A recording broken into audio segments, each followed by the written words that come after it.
complicaciones inherentes al trasplante y a la técnica quirúrgica. Así que bueno, esto lo saben todos. Tenemos que tener siempre electro continuo, saturación continua, presión arterial continua, PVC continuo, sí o sí. Además, a diferencia de algunos cardios que solamente salen con vía central, tenemos que tener sí o sí Swan-Ganz para ver las presiones pulmonares en forma continua. El capilar pulmonar lo hacemos intermitentemente, el gasto intermitentemente, la diuresis cada 15 minutos, las primeras horas, después cada 30, después horaria. Y es importante contar con un ecocardiograma transesofágico que lo podamos manipular inmediatamente por si hay algún problema en el postoperatorio. Esto es ¿no? Láser y pasa y pasa. ¿Cuál es el láser? Ahí está. Décima acá. Apague, es el de apagar. Bueno, la inmunosupresión ya la vieron con Roque. Habitualmente usamos basiliximab para inducir, y si el paciente no recupera la función renal los primeros 4 días, segunda dosis de basiliximab, y eso nos permite retrasar los anticalcineurínicos, que son el tacrolimus y la ciclosporina A. Para mantenimiento usamos tacrolimus, no me encuentro con los botones, micofenolato y corticoides, y se utilizan también antimicrobianos, que lo vamos a ver más adelante. No está en ningún lado escrito que haya que usar antibióticos contra gram negativos, ¿sí? Esto no está escrito en ningún lado. Nosotros lo usamos por una recomendación de infectología con cirugía cardíaca, pero lo que deberíamos usar siempre es contra gram positivo solamente. La profilaxis la hacemos siempre con histatina, trimetoprim sulfa y aciclovir para evitar infecciones oportunistas. Y si el donante es citomegalovirus positivo y el receptor es negativo, o si el receptor es positivo, podemos usar gamma globulina y ganciclovir en ese caso. Y como inotrópicos, siempre recomendamos usar isoproterenol los primeros 3 a 5 días para mantener frecuencias cardíacas arriba de 100 siempre, por un montón de motivos. Primero, que está denervado el corazón, entonces puede bradicalizarse, y la bradicardia al ventrículo derecho no le hace nada bien. El ventrículo derecho funciona bien taquicárdico, ¿sí? Nora, para mantener una TAM acorde a lo que necesitamos. Por ahí hay pacientes que con 65 de TAM, que es lo que uno recomienda siempre, no orina. Entonces uno le hace furo, le hace volumen, etcétera, etcétera, no pasa nada. Vos le fijas la TAM en 70 y el paciente empieza a orinar. Y milrinana u óxido nítrico para mantener presiones pulmonares aceptables, que habitualmente son menos de 50, depende del receptor, pero bueno, eso lo podemos charlar. Esto, ¿por qué está de vuelta? No lo sé, pero es el esquema inmunosupresor, que habitualmente usamos tacro, micofenolato como antiproliferativo, y los inhibidores mTOR, como dijo el doctor Roque Córdoba, el sirolimus y el everolimus es la rapamicina. El sirolimus es la rapamicina, y habitualmente se usan más alejados en tiempo cuando el paciente ya tiene la esternotomía perfecta, ¿sí? Niveles de tacro y de ciclosporina, los primeros meses somos más agresivos y queremos que esté más inmunodeprimido, ¿sí? Y a medida que van pasando los meses, le aflojamos la cosa, ¿no? Primero porque lo podemos pasar a rapa, que es mucho menos tóxica, y además le vamos bajando los corticoides hasta dejarlos sin corticoides.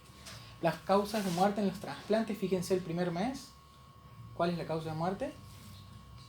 FAI. El fallo primario del injerto, la disfunción del ventrículo derecho. A medida que vamos ganando tiempo, empiezan a aparecer los tumores, las infecciones, etc.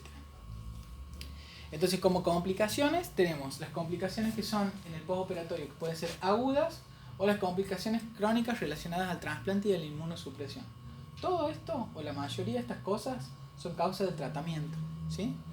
Enfermedad vascular del injerto es la enfermedad aterosclerótica que se desarrolla en el corazón implantado. El rechazo es por mal manejo de los inmunosupresores. La diabetes es por los corticoides, el Cushing por los corticoides. La insuficiencia renal es multifactorial, corticoides, tacrolimus, enfermedades concomitantes del paciente.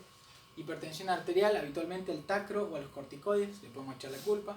La osteoporosis por corticoides y las neoplasias por todo.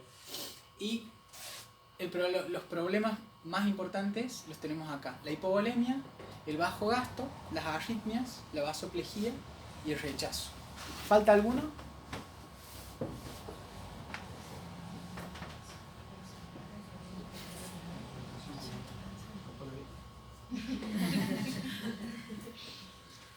El ventrículo derecho, el fallo del ventrículo derecho es la vedette del postoperatorio del trasplante cardíaco.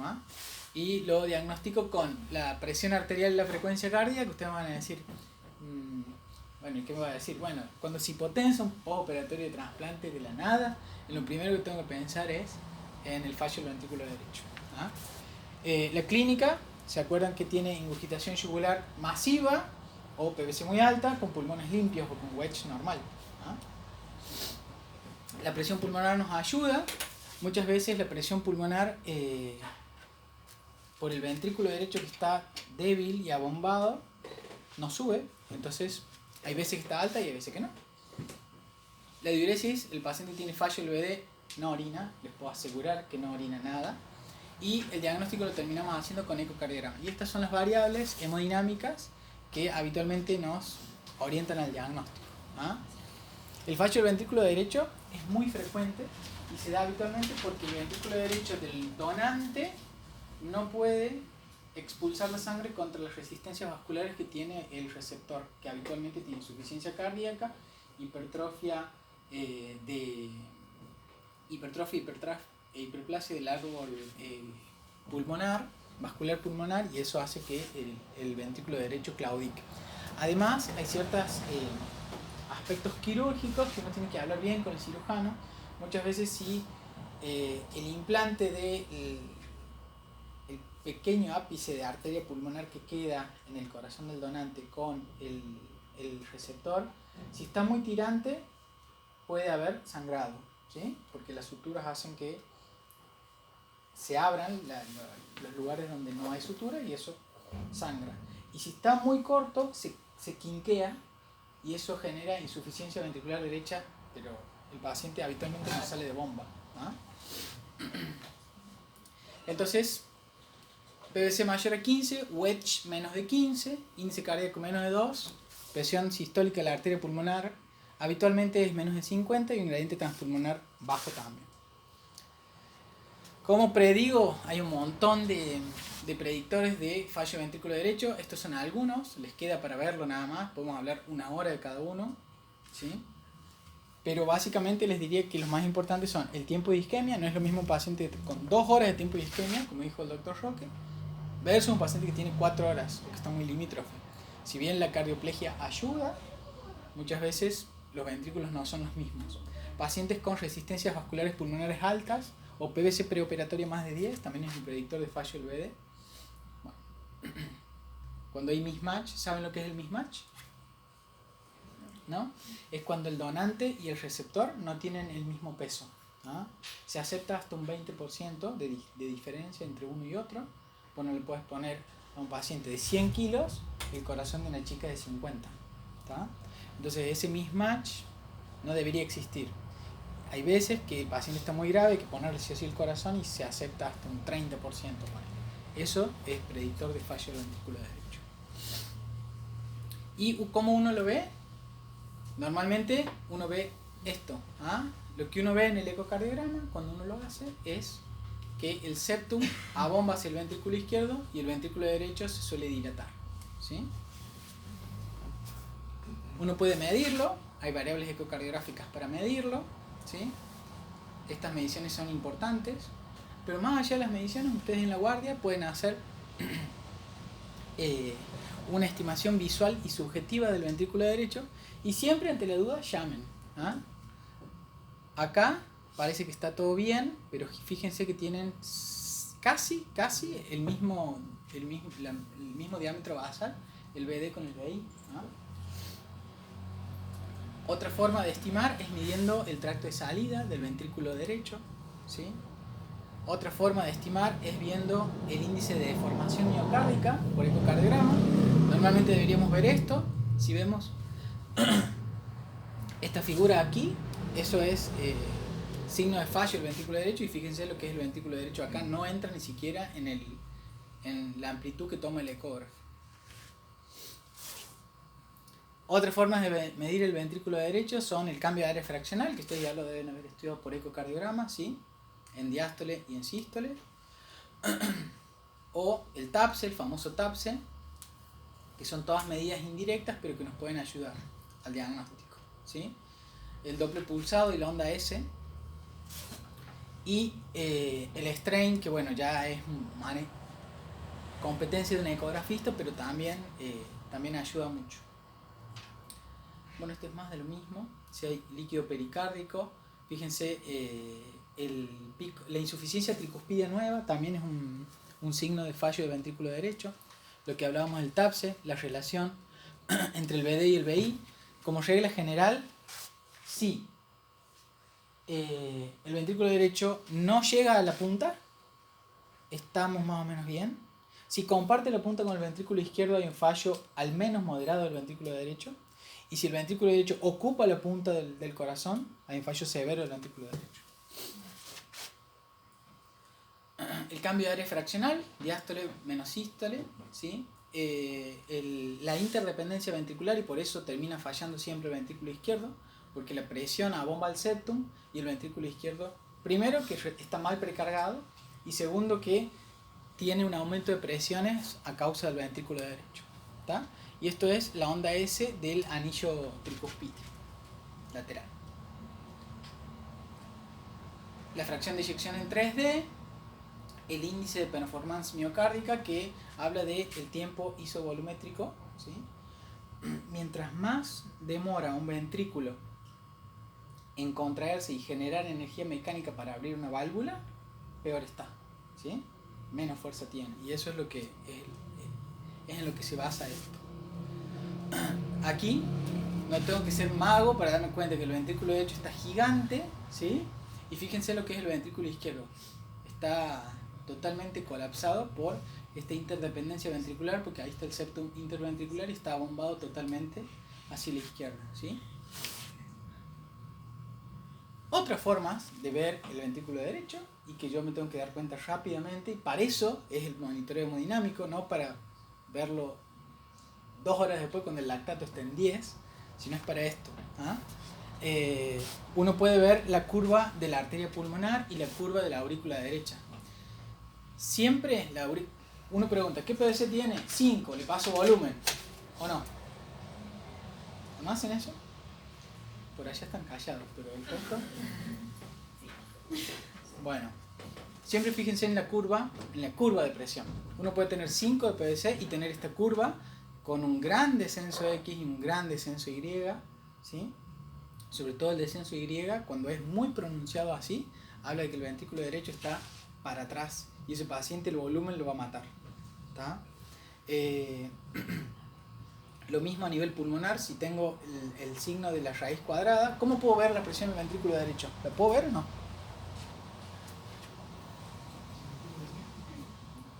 ¿Cómo lo puedo ver? Con Swan. ¿Cómo? Y después viene el cirujano y porque no lo pudiste poner de vuelta, no lo pudiste progresar, y te dicen... ¿Puedo progresar el proximal? Claro, progresás el proximal y caes al ventrículo derecho, y ahí tenés presiones del ventrículo derecho. Cuando ustedes tienen presión del ventrículo derecho entre lo que es en diástole temprana, tienen un valor, por ejemplo, lo normal es 0, ¿sí? Y a fin de diástole esa diferencia es más de 4, eso es fallo diastólico del ventrículo derecho. Y ahí ustedes tienen que empezar a sospechar lo que el paciente tiene. Fallo del ventrículo derecho por trasplante, rechazo o lo que sea, ¿sí? Pero fíjense en la curva, hay que fijarse en los valores siempre, es lo primero que vemos. Pero además, vayan, pongan escala óptima o autorrango y fíjense la curva. Bueno, fallo del ventrículo derecho, ¿cómo lo manejo?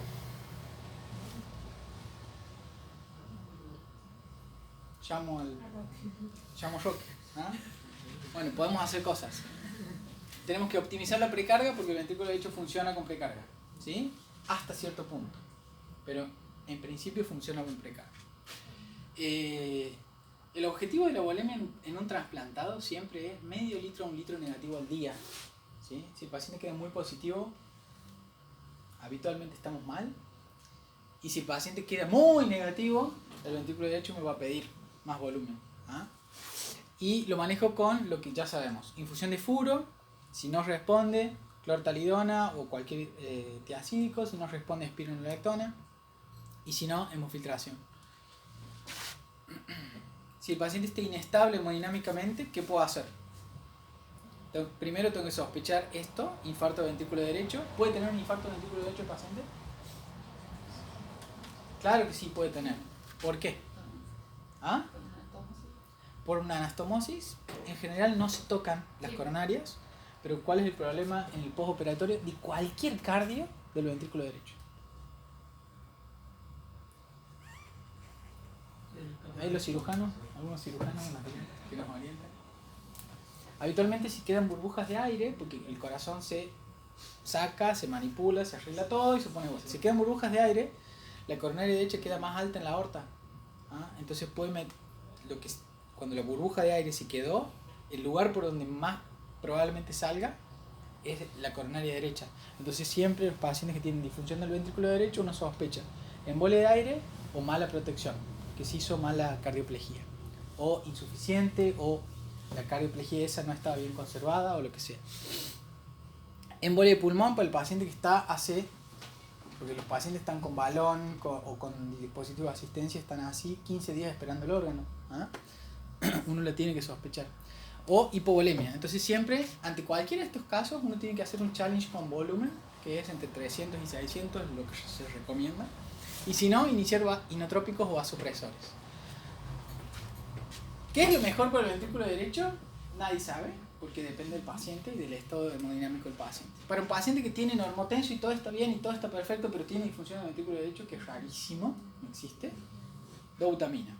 Habitualmente, la mirrinona nos ayuda, ¿por qué? Porque es mucho más vasodilatadora pulmonar y eso le disminuye la poscarga al ventrículo derecho y ayuda a que el ventrículo derecho lata mejor.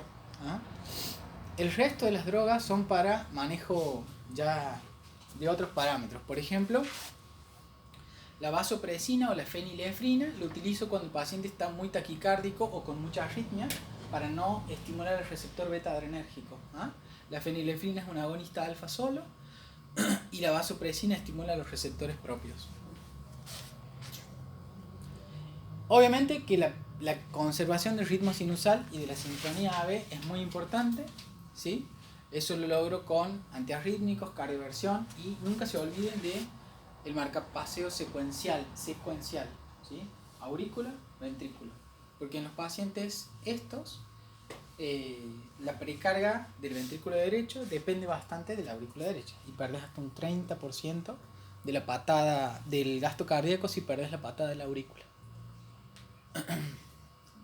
Y por último, el soporte ventilatorio también recontra importante. Presión de inspiración menos de 30, evitar la autopip, ¿sí? Evitar cualquier otro factor, por ejemplo, hipercapnia que genera acidosis, hipoxemia que genera acidosis. Si con todo esto el ventrículo derecho no anda y vemos que el paciente sigue sin orinar, el lactato sigue picando, óxido nítrico inhalado o prostaciclinas, que son vasodilatadores pulmonares y ayudan también a descargar el VD. Y si no, lo que puedo hacer antes de ir a un device o a un ECMO es la septostomía atrial, que permite que la sangre pase de derecha a izquierda. ¿Está claro? ¿Sí?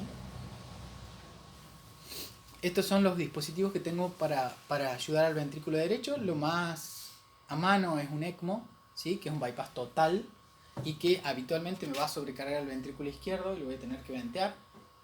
Y esto hoy es imposible para nosotros. Son muy caros. Un Impela sale aproximadamente $25.000 para el ventrículo derecho y encima es técnicamente difícil de poner. Hay que ponerlo en la hemodinamia. Entonces, esto es lo que más tengo que tener en la cabeza si me encuentro con un fallo de ventrículo derecho, ¿sí? Evitar las altas dosis de noradrenalina. Habitualmente los pacientes uno los ve cuando ya están con una gama de nora. El paciente está quemado totalmente. Esto hay que verlo antes porque esto genera vasoconstricción del graf y el que más sufre es la coronaria derecha. Inhibidores de preferencia, lo que les decía, la mirrinona. El marcapaseo. Esto es otra cosa. Al no haber varios receptores, porque es un corazón denervado, ¿sí? No existe respuesta de taquicardia a los cambios de volumen que habitualmente suelen tener los pacientes que no son trasplantados. Mantener el ventrículo en más de 110, ¿sí? Para mejorar el gasto del ventrículo derecho. Y el soporte del ventrículo derecho, no se olviden que incluye el óxido nítrico, que no produce hipotensión arterial, ¿sí? Las prostaciclinas inhaladas tampoco producen hipotensión arterial. Y los opioides. ¿Por qué los opioides? Primero porque calman el dolor y hay veces que el dolor le genera hipertensión pulmonar al paciente. Y segundo porque aparte disminuyen por sí las resistencias vasculares pulmonares. Bueno, esto lo hemos hablado. Bueno, el azul de metileno ya es para los pacientes que están en shock vasopléjico refractario. Se ha probado azul de metileno, se ha probado vitamina B. Lo que se recomienda es esto en el manejo de fluidos. Mantener una PVC entre 5 y 12 dicen, pero siempre hemos visto que es 12. 11, 12. ¿Sí? Más es peor y menos es peor. Evitar las transfusiones pre y post. ¿Por qué? Porque lo sensibilizo. Si el paciente está internado de antes y lo voy transfundiendo, lo sensibilizo al paciente. Diuréticos y bloqueo tubular para optimizar la diuresis. La hemofiltración, cuando la PVC es más de 20 y el paciente no me responde y no queda negativo, hay que hemofiltrarlo tempranamente, hay que tomar rápido la decisión de llamarlo a un nefrólogo y decirle que lo dialice. Bueno, lo de las leucemias ya lo saben, hay que ser muy agresivo porque los esteroides y todo el cuadro genera hiperglucemia, eso puede generar hiperosmolaridad, etc. Y retrasar el inicio de anticalcineurínicos, que lo hablamos con el basiliximab, si el paciente tiene insuficiencia renal. Coagulopatías, esto es postoperatorio normal, todo esto puedo usar, ¿sí? Salvo la desmopresina. No hay que usar la desmopresina porque se ha visto que en el trasplante no tiene resultados. ¿Para qué se usa la desmopresina habitualmente? Bueno, sí, eso es una indicación que no tiene nada que ver. La desmopresina, las plaquetas se unen entre sí gracias al... Los voy a matar a todos ustedes. Gracias al fibrinógeno. ¿Ah? Cuando hay fibrinógeno bajo, las plaquetas no pegan. No pegan, por eso siempre hay que pedir fibrinógeno. Entonces, la desmopresina va a las células del endotelio y aumenta la producción de fibrinógeno. ¿Verdad? Esto, no salió, bueno. Abajo está la clasificación del 90 del rechazo, ¿sí? Es una clasificación que los divide en 4, que es habitualmente la que usamos, no sé por qué. Y acá está la clasificación del 2004, que lo divide en 3. El rechazo es mucho más simple, mucho más fácil. ¿Cuál rechazo es el que trato? Trato el 3, lo trato con o sin síntomas. Síntomas puede ser desde insuficiencia cardíaca hasta shock cariogénico. El grado 2 se puede tratar y se debe tratar asintomáticamente. Y el grado 1 se trata solo cuando hay síntomas. ¿Ah? Si el paciente está asintomático, no se trata. Para el rechazo, puedo combinar todos estos métodos de diagnóstico, ¿sí? Por ejemplo, obviamente troponinas que van a estar altas, ProBNP que va a estar alto, la PCR que va a estar alta. El ecocardiograma me va a mostrar engrosamiento de las paredes con edema y me va a mostrar a veces caída de la fracción de eyección. El electrocardiograma siempre algo nos dice y finalmente muchas veces terminamos haciendo diagnóstico con la resonancia. Pero el diagnóstico total es con la biopsia endomiocárdica que ya habló Rob. ¿Qué hacemos? Pulso de corticoides habitualmente. En teoría, las guías dicen que si el paciente está en shock hay que usar anticuerpos antitimocitos. Eso habitualmente no lo hacemos nosotros porque es caro, no se consigue y si hay, en general los beneficios no son tan marcados. Hay que biopsiarlo a los 7 días para ver cómo anduvo todo y hay que controlar al paciente con ecocardiograma serio. El rechazo, bueno, lo que hablamos, si es 3 se trata sin síntomas, si es 2 se puede tratar sin síntomas también y el 1 asintomático no se trata. Si tiene síntomas se tratan todos. Nada más. Listo. ¿Dudas, preguntas? ¿Saben todo ya? De postoperatorio de trasplante. ¿Ya están listos? Bueno. Sí.